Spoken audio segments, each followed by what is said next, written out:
All praise to the Creator and Sustainer of all things. Blessings on creation according to the will of the Creator. Thank you for your presence. Thank you for subscriptions and support prayers, good thoughts, and referring the Church Talk Unlimited channel to others. Please continue to watch, hit that like button, and comment when you can.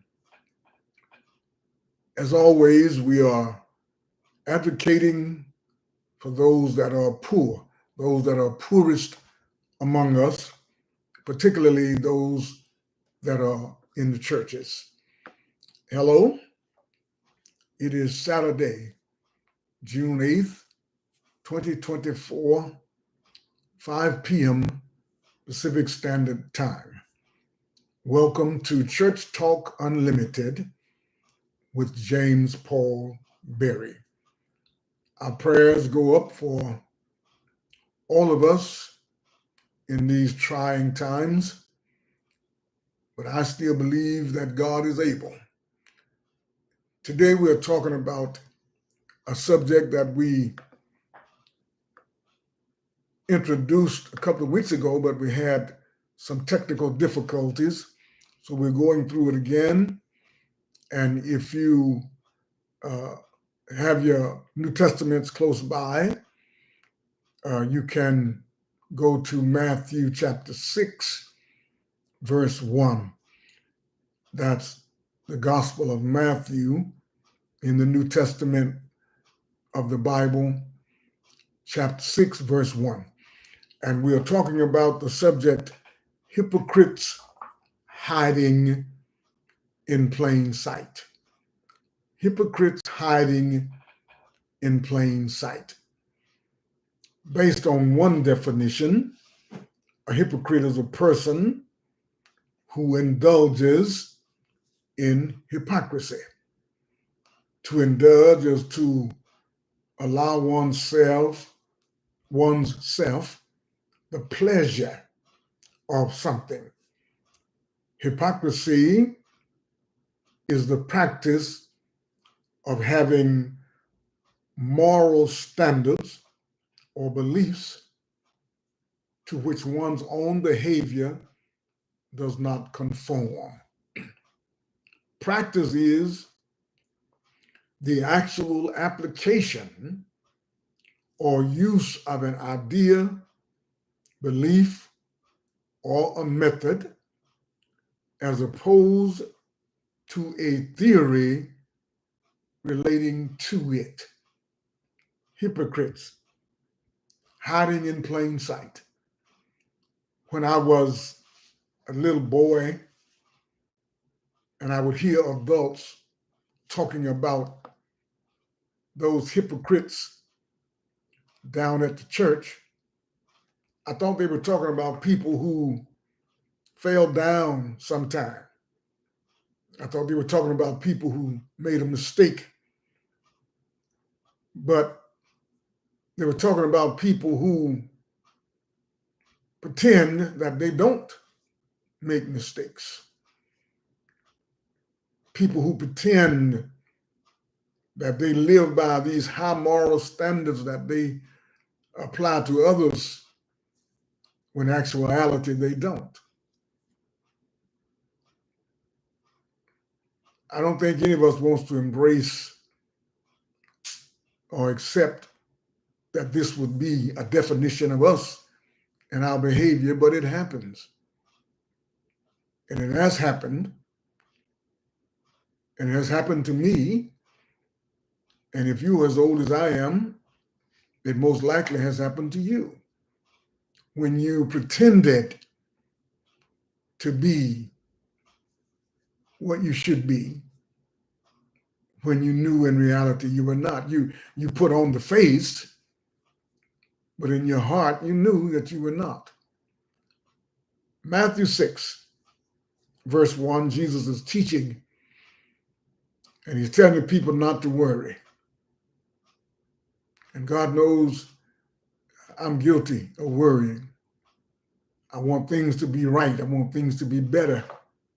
And I find myself worrying. But Jesus said, be careful for nothing. And be careful not to practice your righteousness in front of others to be seen by them. Now, of course, we want people to see us at our best. But more than anything, we want to please our Creator.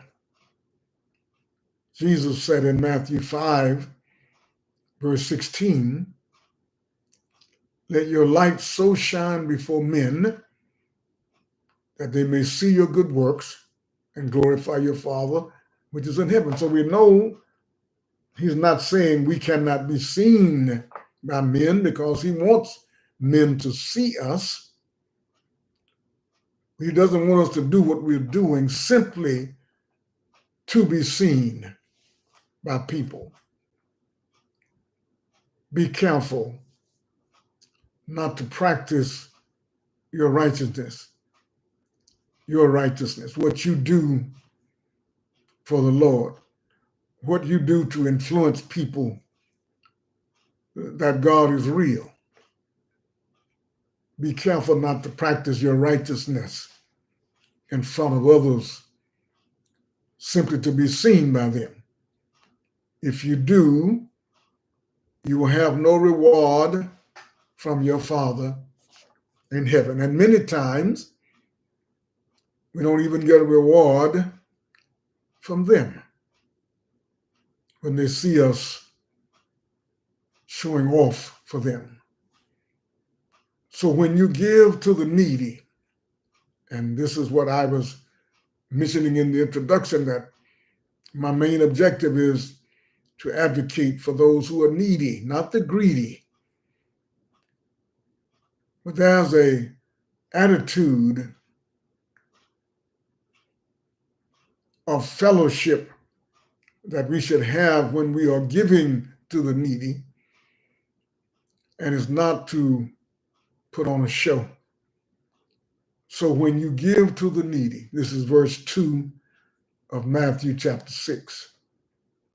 So when you give, and this is the New International Version, in case you're wondering why it reads this way.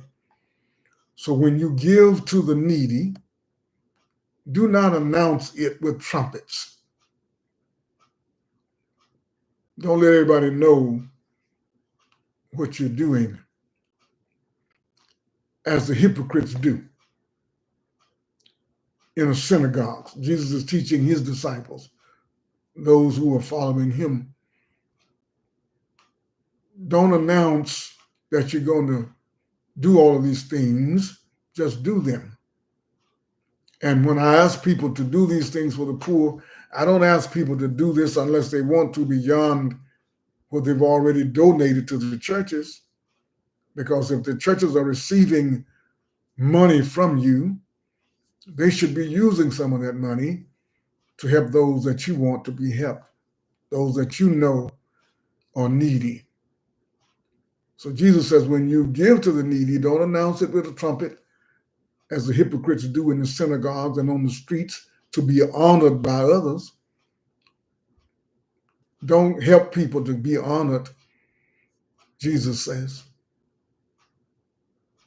Or we become hypocrites, hiding in plain sight, and hiding even though people see us, and they see us as servants of God, when actually we are hypocrites. And we're able to hide behind our suits and our dresses and our church houses and our Bibles and our church services. Hypocrites, hiding in plain sight, because the reason that we come together, the reason that we have the churches, the houses, church houses, and the Bibles, and we sing the songs, is not the objective that we end up carrying out. Many of us have become no more than cults for our favorite preachers. So when you give to the needy, do not announce it with trumpets, as the hypocrites do in the synagogues and on the streets to be honored by others. The Bible teaches honor should be given to whom is due, but we're not to do things for those who are in need just to be honored, so we can hold it over their heads for the rest of our lives. I truly thank everybody who has ever done anything for me throughout my life and my family. But it feels terrible when people always bring up what they've done for you. Truly, I tell you, they have received their reward in full. So whatever the Lord was going to give us, Jesus said, we've already received it. But when you give to the needy, do not let your left hand know what your right hand is doing. Do not make a crowd. Do not make a scene. Do not let everybody know that you're helping somebody, so that your giving may be in secret. Then your Father who sees what is done in secret will reward you. Verse 5 of Matthew 6. And when you pray, do not be like the hypocrites, for they love to pray standing in the synagogues and on the street corners to be seen by others. Some of us do that when we're preaching. We just go on and on forever, being redundant, showing that we don't love the people we're talking to. We love to hear our voices. Hypocrites hiding in plain sight. Truly, I tell you, they have received their reward in full. But when you pray, go into your room, close the door, and pray to your Father who is unseen. We need to stop making fun of people's religions, because our Father, according to this verse, is unseen. So we make fun of the totem pole and the Buddha and the other statues. How do we think when someone makes fun of us, a Father who is unseen? Then your Father who sees what is done in secret will reward you. And when you pray, do not keep on babbling like pagans, for they think they will be heard because of their many words. Do not be like them, for your Father knows what you need before you ask him. I don't understand a lot of things, the trouble that is going on in this earth, and I know the Creator that I believe in has all power. And to see some of the things that happen to innocent people, I don't understand. But I keep believing that there's a better day going to come as a result of my faith. Verse 16, when you fast, do not look somber as the hypocrites do, for they disfigure their faces to show others that they are fasting. Truly, I tell you, they have received their reward in full. But when you fast, put oil on your head and wash your face, so that it will not be obvious to others that you are fasting, but only to your Father who is unseen. He says it again. But of course, this is a version, this is a translation. Only to your Father who is unseen, and your Father who sees what is done in secret will reward you. King James Version says, will reward you openly. Do not store up for yourselves treasures on earth, where moths and vermin destroy, and where thieves break in and steal.